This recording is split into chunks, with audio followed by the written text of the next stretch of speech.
Pride and Prejudice, Chapter 1. It is a truth universally acknowledged that a single man in possession of good fortune must be in want of a wife. However, let known the feelings of views of such a man may be on his first entry in the neighborhood.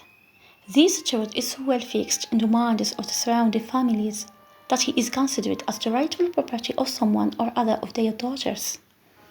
"My dear Mr. Bennet," said his Lady Jane one day, "have you heard that Hatfield Park is at it last?" Mr. Bennet replied that he had not. "But it is," returned she, "for Mrs. Long has just been here and she told me all about it." Mr. Bennet made no answer. "Do you not want to know who's taken it?" cried his wife impatiently. "You want to tell me, and I have no objection to hearing it." This was invitation enough. "Why, my dear, you must know. Mrs. Long says that Netherfield is taken by a young man of large fortune from the north of England, that he came down on Monday in a chaise and four to see the place, and was so much delighted with it that he agreed with Mr. Morse immediately that he is to take possession before Michaelmas, and someone of his servants are to be at the house by the end of next week." "What is his name?" "Bingley." "Is he married or single?" "Oh, single, my dear.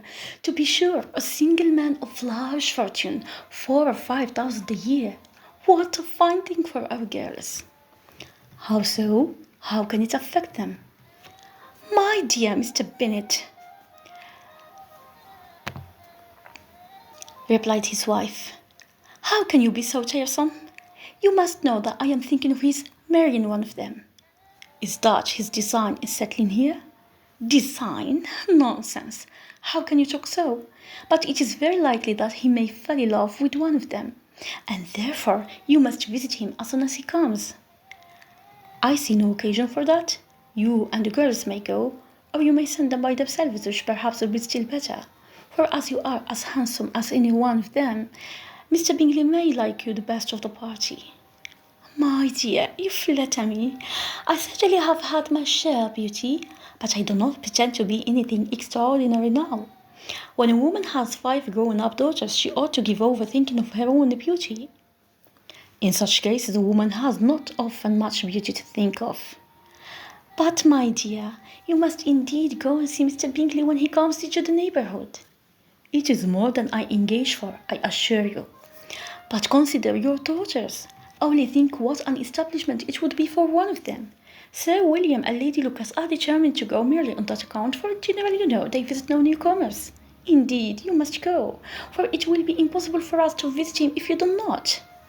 You are over scrupulous, surely. I dare say Mr. Bingley will be very glad to see you, and I'll send a few lines by you to assure him of my hearty consent to his marrying whichever he chooses of the girls, though I must throw in a good word for my little Lizzie."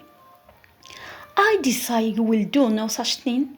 Lizzie is not a bit better than the others, and I am sure she will not half so handsome as Jane, nor half so good-humoured as Lydia. But you are always giving her the preference." "They have none of them much to recommend them," replied he. "They are all silly and ignorant like other girls, but Lizzie has something more of quickness than her sisters." "Mr. Bennet, how can you abuse your own children in such a way? You take delight in vexing me. You have no compassion on my poor nerves." "You mistake me, my dear. I have a high respect for your nerves. They are my old friends. I've heard you mention them with consideration these 20 years at least. Oh, you do not know what I suffer. But I hope you will get over it and live to see many young men of 4,000 a year come into the neighborhood. It will be no use to us if 20 such should come as not to visit them." "Depend upon it, my dear, when they are 20, I'll visit them all."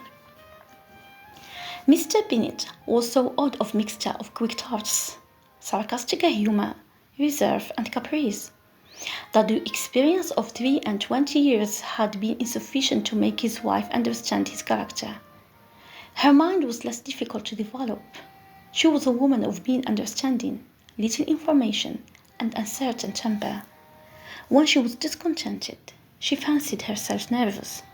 The business of her life was to get her daughters married. His solace was visiting and the news.